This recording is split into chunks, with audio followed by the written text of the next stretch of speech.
Adquirimos um produto novo, matriz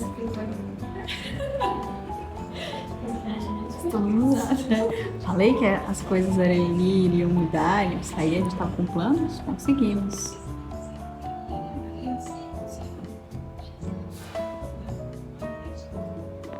coleção raríssima.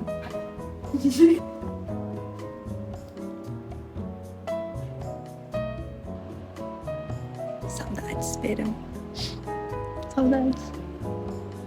Na verdade, eu tenho um apego pela imagem da câmera. E como todo fotógrafo tem um certo perfeccionismo com a imagem, então aqui eu fico assim, mais preocupada com: será que tá muita luz? Será que tá pouca luz? Será que a qualidade não está boa? Hoje já são 5h30. E tá à noite, né? Então não tô gravando, fiz toda aquela preparação do meu cenário. Meu cenário tá aqui, como sempre. É a mesma coisa, então, só tirei os livros aqui pra colocar meu amigão, porque tá um frio. E hoje eu só não montei a câmera e tudo. Dá um trabalhinho fazer essa parte, montar essa parte da câmera. Então eu tô testando começar a gravar mais com o celular mesmo, sabe? Porque toda vez eu falo com minha irmã como eu sou uma pessoa de pessoas. Então, para mim é muito mais fácil conversar com pessoas. Eu gosto de ver a reação das pessoas.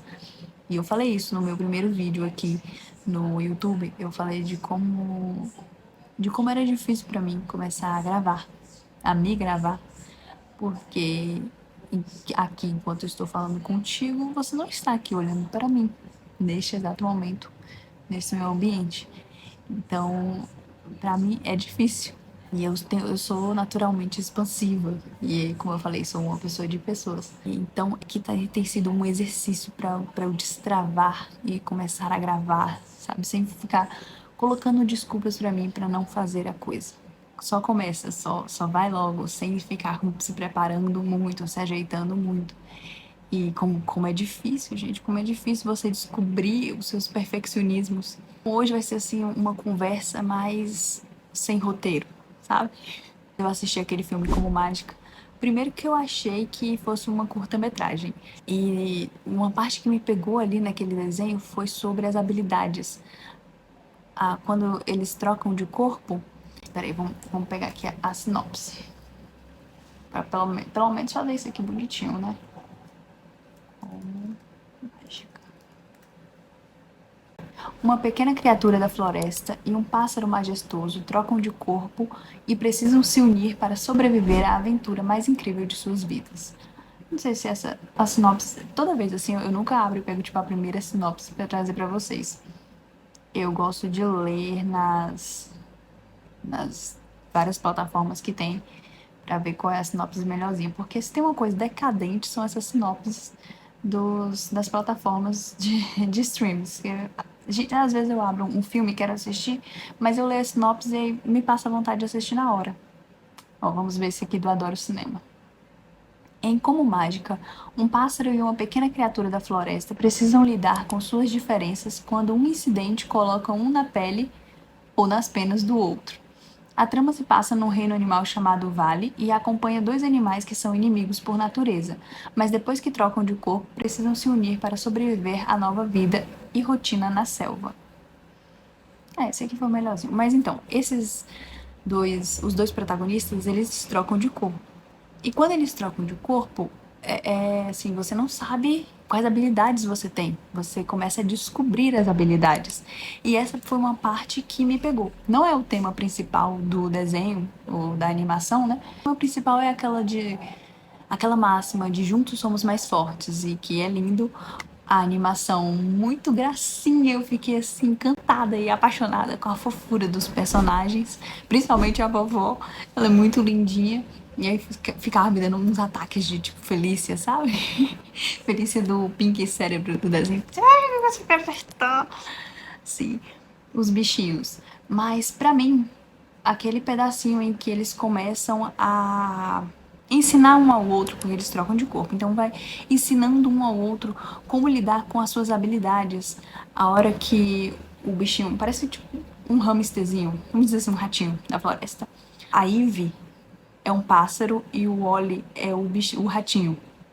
E eles trocam de corpo. Então a Ivy vira o ratinho e o Wally vira um pássaro. E no momento em que a Ivy vira um ratinho, ela já começa a ter um olfato bem mais apurado. Ela começa a enxergar através do olfato dela.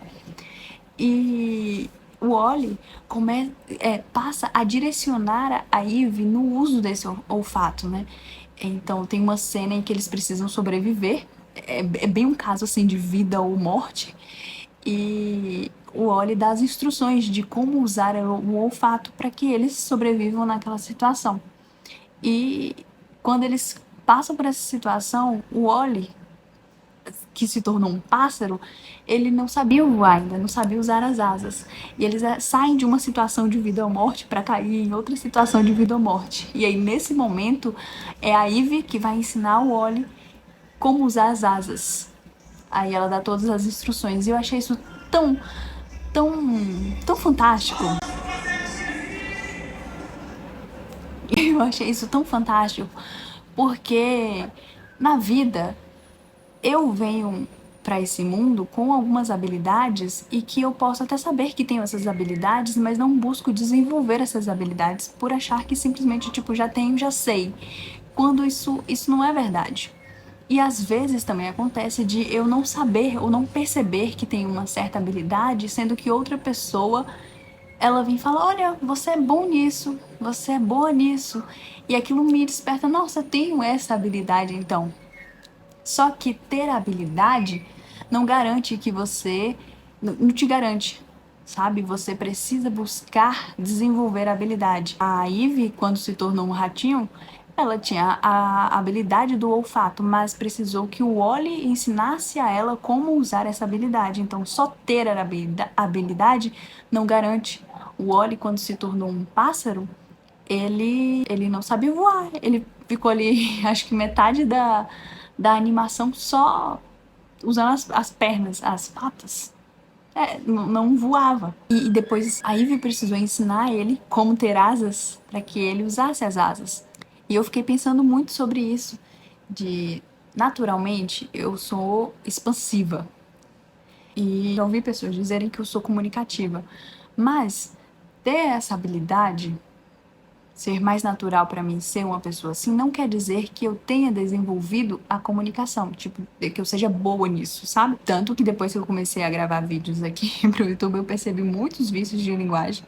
E acho que depois do primeiro, segundo vídeo, eu falei pra minha irmã, pelo amor de Deus, eu preciso estudar oratória, comunicação, eu preciso de estudar tudo que tiver sobre assunto e treinar, porque tá horrível. Então é uma habilidade que eu tenho, mas que existe um universo a ser desenvolvido. A comunicação, ela engloba linguagem verbal, linguagem não verbal. Você primeiro precisa ter...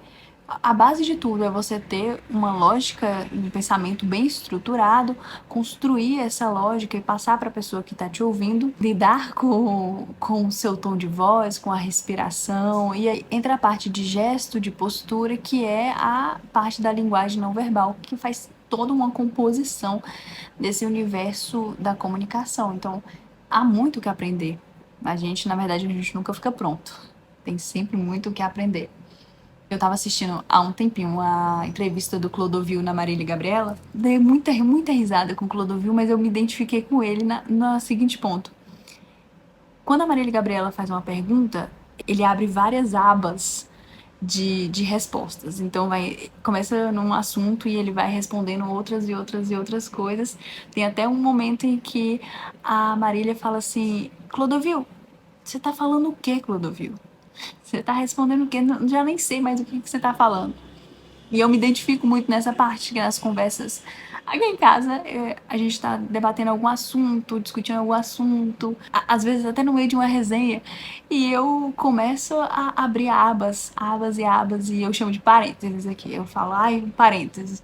Aí aquele parênteses abre outro parênteses e abre outro parênteses, e aí depois no fim eu já nem sei por que eu comecei aquele assunto. Então, ser uma pessoa expansiva, comunicativa, não me faz ser uma boa comunicadora. Eu preciso querer desenvolver essa habilidade e buscar aprimorar. E aí, essa semana eu assisti aquela animação Universidade Monstros e o Mike Wazowski, o sonho dele era ser assustador. E ele se dedica a vida inteira para conseguir passar para essa universidade e se tornar um assustador. Tanto que ele é o melhor aluno do colégio, né? Ele sabe tudo. Ele é assim, nerd. E ele tem uma habilidade fantástica que é de enxergar a habilidade do outro. Quando ele chega lá no quarto dele na universidade e conhece o colega de quarto dele, o Randall, aquele lagartinho. Aí o Randy, ele fica invisível. O Mike fala de como essa habilidade é bacana, só que se ele tirar o óculos vai ficar melhor. Depois dessa observação do Mike, o Randy, ele resolve tirar o óculos e começa a usar essa habilidade dele sem vergonha. Então o Mike, ele tinha o sonho de ser assustador, mas ele não era naturalmente assustador. Tanto que ele se dedica muito para passar naquela universidade. Ele decora todos os livros, mas ele não tem já naturalmente aquela habilidade. E quando ele conhece o Sullivan já tem essa habilidade natural de ser assustador, de causar medo nos outros, né? Tem aquele rugido clássico dele. E todo mundo gosta do Sullivan, fica impressionado com a performance dele. Até o professor, né, elogia o Sullivan e o Mike se sente ali desprezado.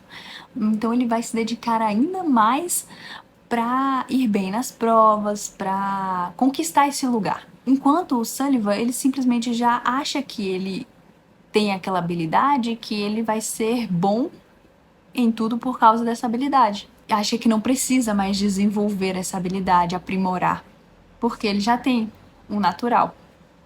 E no decorrer da história, o Mike vai se dedicando e alcança boas notas na faculdade. E o Sullivan, ele estaciona no que ele acha que ele já é bom, do que ele acha que ele já tem. Tem uma hora que o professor até diz, acho que ele é um homem de um susto só, não sei se chama ele de um monstro, de um susto só, ou diz assim, ter um susto não te garante em tudo, sabe? Ogro roncando. Zumbi grunhido. Um gorila dominante. Você evoluiu muito além do esperado, Michael. Uma única carinha aterrorizante não o torna um assustador, Sr. Sullivan. Sullivan confia então nessa habilidade que ele já tem e não busca aprender, não busca mais conhecimentos para aprimorar essa habilidade que ele tem. E enquanto que o Mike se esforça mais ainda e se dedica mais ainda e passa na frente supera o Sullivan. Por mais que não seja assustador, nos outros quesitos, o Mike supera. E é uma animação também que carrega esse tema de juntos somos mais fortes. Porque para cada um alcançar o seu objetivo, eles vão precisar se unir, vão precisar unir forças. E vai ser quando eles vão conhecer aqueles outros monstros que não são assustadores. E o Mike vai usar a habilidade dele de enxergar a habilidade dos outros. E não só enxergar, o Mike não tem essa habilidade de enxergar a habilidade dos outros, o talento dos outros. Ele consegue extrair um aprimoramento daquela habilidade, daquele talento. Então, o Mike vai perceber quais são os pontos fortes e quais são os pontos fracos dos outros integrantes da equipe lá dele, os Macapa, e vai extrair essa habilidade deles, vai fazer com que eles se desenvolvam para conquistar lá o objetivo, vencer os jogos e sim conseguir passar e ficar na universidade. E por fato do Sullivan ele se juntar com o Mike vai conseguir extrair do Sullivan esse monstro que ele é. Tem uma parte que o Mike diz pro Sullivan que ele não deve carregar o peso dos parentes dele, né? O legado do pai dele é importante, mas você não deve viver por isso, você deve ser você. Quem é o James Sullivan, o Jimmy Sullivan? Ele precisava ser ele, e quando ele fosse ele iria conseguir ser um monstro de fato, né? E tirar de dentro de si o melhor rugido. E eles ficam bem parceiros depois disso. E o Mike, ele tem essa habilidade de ser o quê? Treinador. Quando eu terminei a animação, eu falei com minha irmã que o Mike me lembrou a história do Tony Robbins. O Tony, ele tinha um sonho de ser atleta, mas segundo os planos dele, ele não conseguiu. E precisou arranjar outros meios de estar perto daquele sonho dele. Ele se tornou hoje esse estrategista, escritor, palestrante motivacional e também um famoso coach. Diz o Google que ele é o maior coach do mundo. O norte-americano Tony Robbins é amplamente considerado o maior coach e estrategista de vida e negócios do mundo. Então, sim, o Mike, ele, na verdade, tinha essa capacidade de ser treinador, de extrair. O treinador é justamente esse que extrai das pessoas, enxerga a habilidade e extrai da pessoa aquela habilidade que às vezes nem ela percebe que ela tinha. Que ela tem. Mas nem ela percebe que ela tem. E é uma habilidade muito bonita, né? Muito linda, admirável. Mas então, o papo era sobre isso. Não basta você ter uma habilidade. Não basta você descobrir que tem uma habilidade. Você precisa, sim, aprender a desenvolver essa habilidade para se tornar muito bom. Para exercer com excelência esse dom que a vida lhe presenteou. Passei por um vídeo no Instagram essa semana em que a pessoa falava: não tenha vergonha de ter o dom que você tem, né? Não tenha vergonha de ter mais facilidade com leitura, ter mais facilidade com número, ser bonito, ser bonita. Não, use isso como um presente. Agradeça e use isso da melhor forma. As pessoas, elas vão querer te acusar por ter esse presente. As pessoas que nascem em família rica, normalmente, elas são acusadas por: nossa, mas você é rico, mas pra você é fácil, mas não sei o quê. Que bom que essa pessoa pôde nascer numa família já bem estruturada, uma família em que não tá passando por essas dificuldades financeiras. Que bom que essa pessoa ela tem uma outra experiência de vida. Mas isso também não é suficiente, né? A gente vai agradecer, vai enxergar os dons que a gente tem, ou então, quando alguém reparar em algum dom seu, você agradeça e não estacione, não ache que é o bastante. Aprimore, busque aprender mais e mais para se tornar excelente, sabendo já que a gente nunca para de aprender, na verdade.